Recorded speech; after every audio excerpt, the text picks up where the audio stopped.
Hmm. Scandalous behavior, ladies and gentlemen. Scandalous behavior. Illegal sale of Premier League and Chelsea tickets. This could potentially blow up. It's only starting to sort of simmer and reach the surface. So we need to talk about this and more lies, more PR coming from Fabrizio Romano. This is my opinion before he starts going and putting a lawsuit against me. But I just think that there's a lot of PR that's happening in regards to Midfield and Andrey Santos and whatnot. So we're going to talk about all of this. Is going to be another blockbuster news update.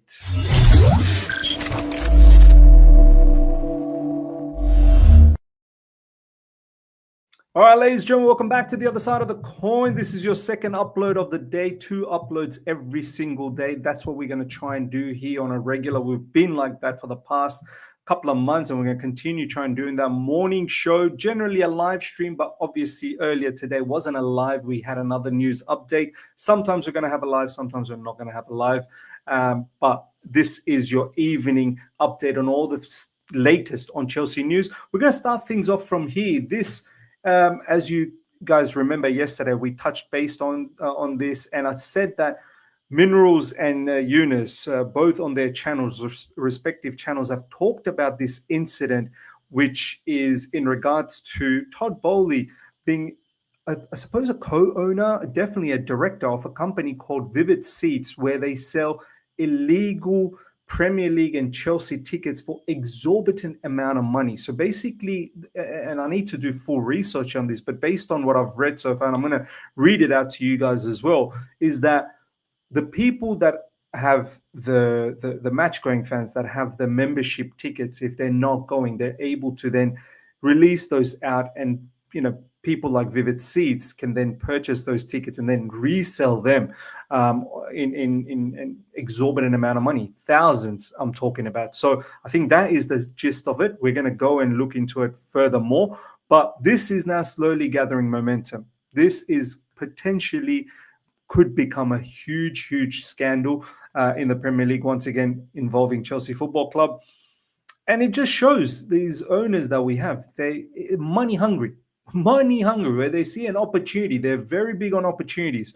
So yesterday we saw news slowly circulating, then Telegraph Football talked about it. They put up an article, and now Martin Ziegler is always notorious to put these sort of articles on. Chelsea's Todd Boehly owns resale website selling 20K football tickets. Now, if you click on this article, it takes you over here, and we're going to now go through this article together so that we're all aware. Chelsea's Todd Boehly owns resale website selling 20K football tickets.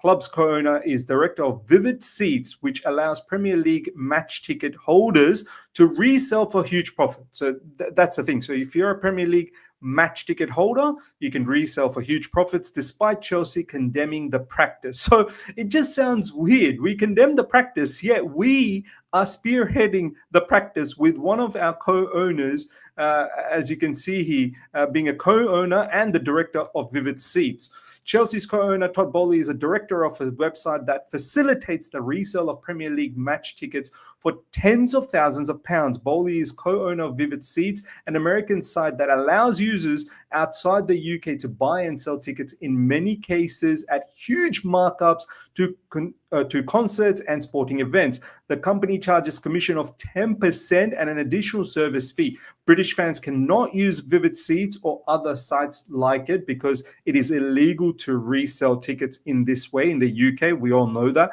In fact, I remember the last time I went to UK back in 2015, I had no idea, and I had 3 tickets, and one of my family members wasn't going to make it to the Stamford Bridge match. I still remember Chelsea versus Watford. And I had no idea that I can't resell right outside of the stadium, just selling it for book value. And I got caught by the police and saying that you can't do that. And I said, well, I had no idea that I can't do that. I'm sorry, I will never do that. But this is a serious issue. The Premier League includes Vivid Seats in its list of unauthorized ticketing website. That's huge, ladies and gentlemen. That entire company is deemed as unauthorized ticketing website. Furthermore, tickets are available on Vivid Seats for a swathe of upcoming Premier League matches. The cheapest tickets listed for Liverpool's final home game of the season are priced at more than £1,700. The most expensive at nearly £20,000. Oh my God! Chelsea have condemned the ticket holders who sell on their seats for profit. Stating on their website last year, supporters found to be selling their ticket for more than face value will be subject to a club investigation and sanctions, including the removal of season tickets, membership, and access to the away match ticket scheme. This unfortunately occurs more often than you would expect, and the club has been forced to ban many members and season ticket holders. In some cases, the matter will be reported to the police for crime prosecution. The only place to purchase general admission tickets is via official Chelsea FC channels, including the club website and ticket exchange. Ticket holders can only transfer a ticket to a friend or a family member for no more than face value.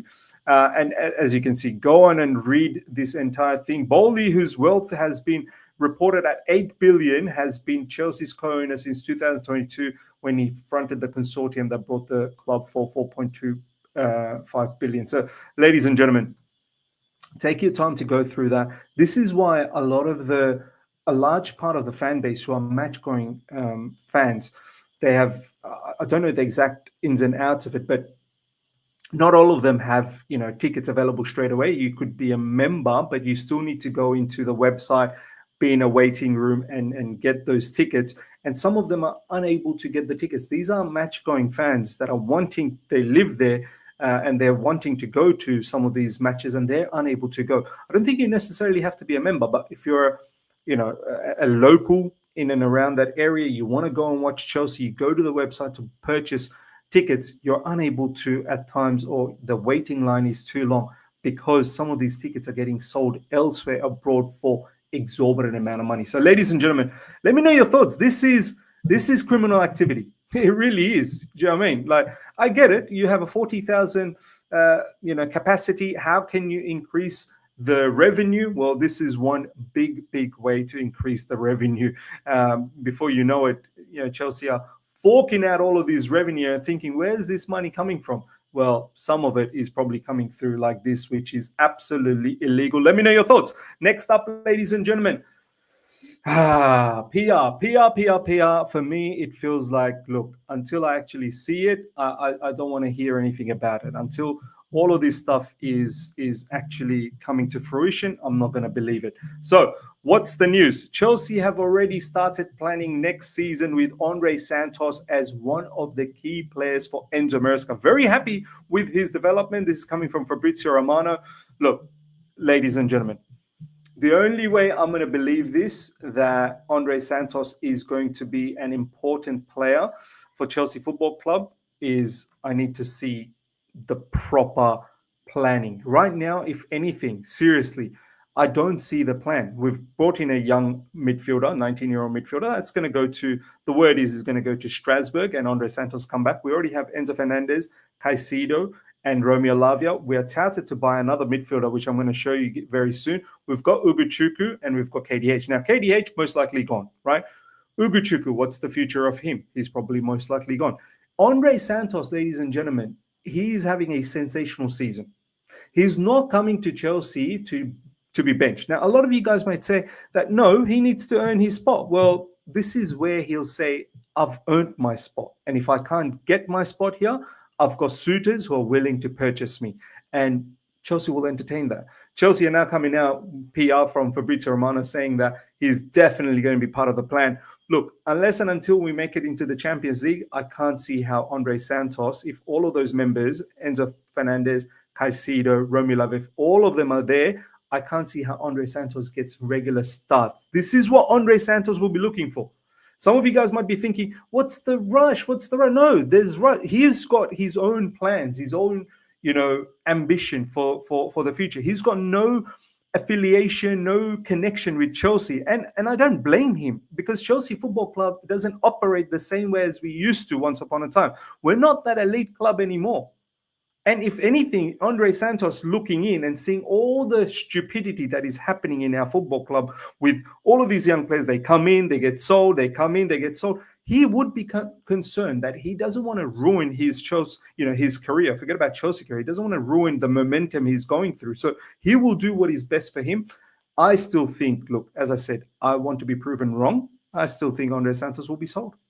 He 100% will be sold. If we really valued him, we would have called him back. But yeah, there's an argument against it as well. He is having a very good season and Strasbourg needs him. If we brought him back, it's bad news for Strasbourg. But then again, we should be thinking about us. He's our player. Do you know what I mean? He's our player. We should be thinking about us. So, ladies and gentlemen, let me know your thoughts in regards to Andrey Santos. Do you believe he's going to be a regular starter at Chelsea Football Club? Because you best believe he's not going to be happy being a rotational player.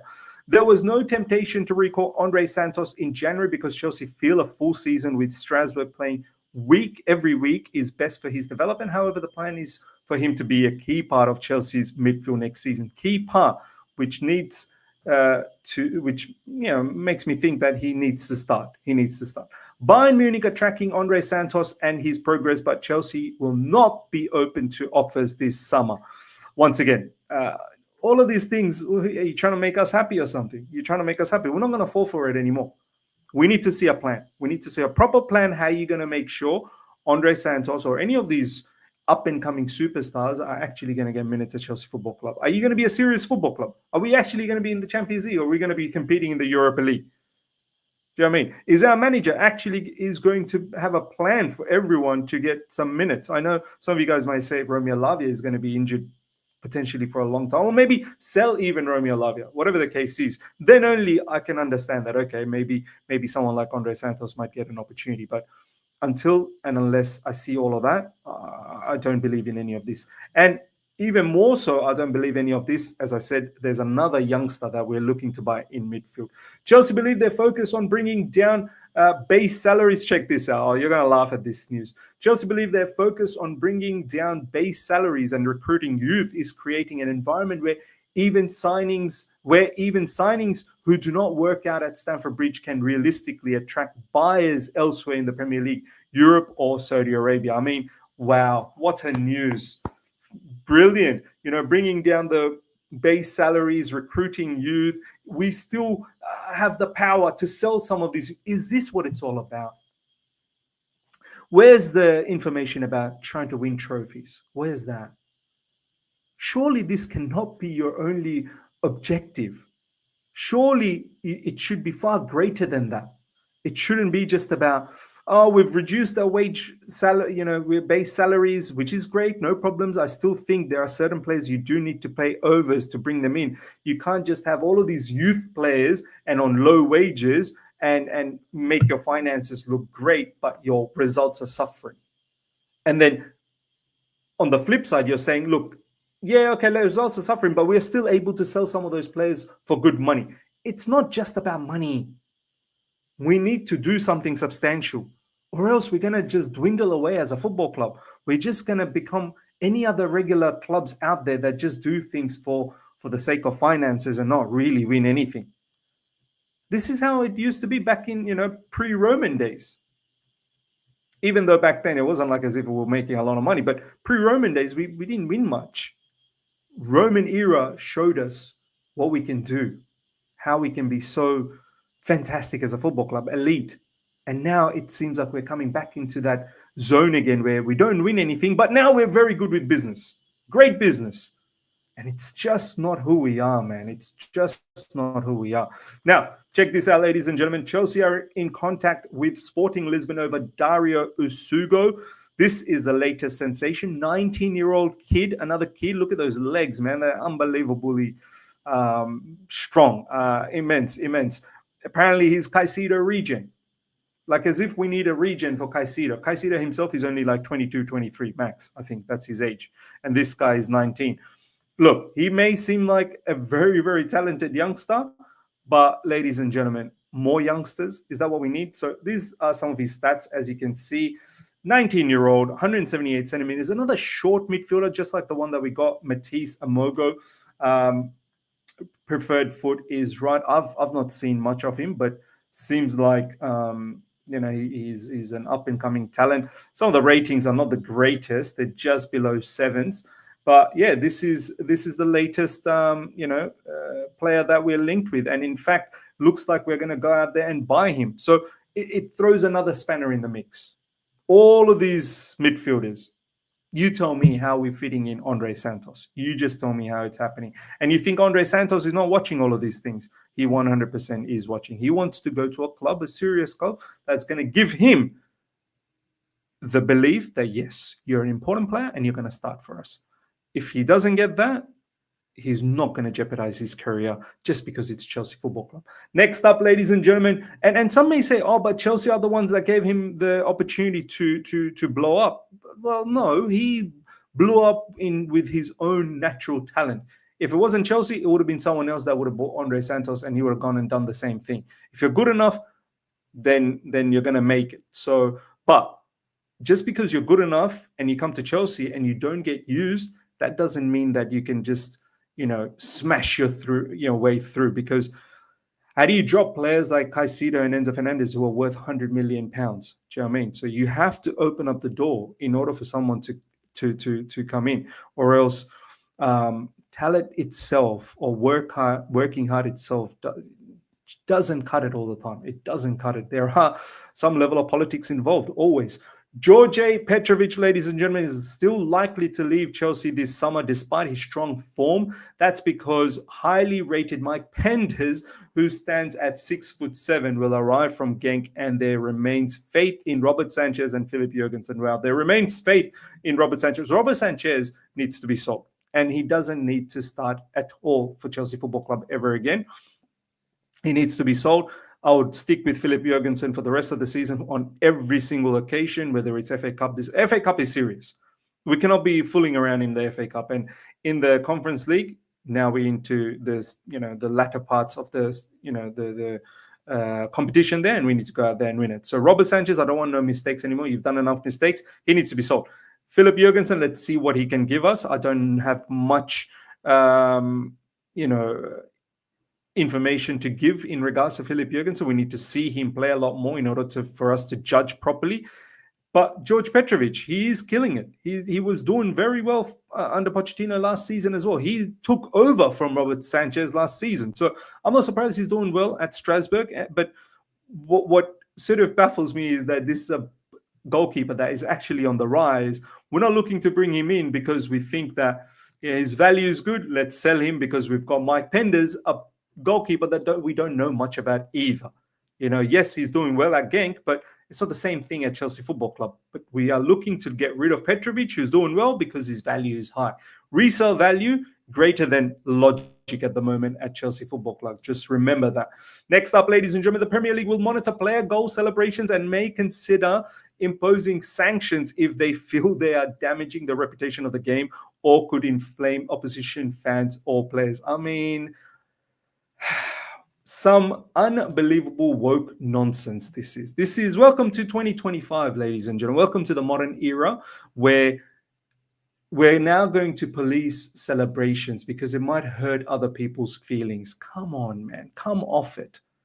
These are the things that make football good. These are the things that gives that extra edge. Don't try and change these things, right?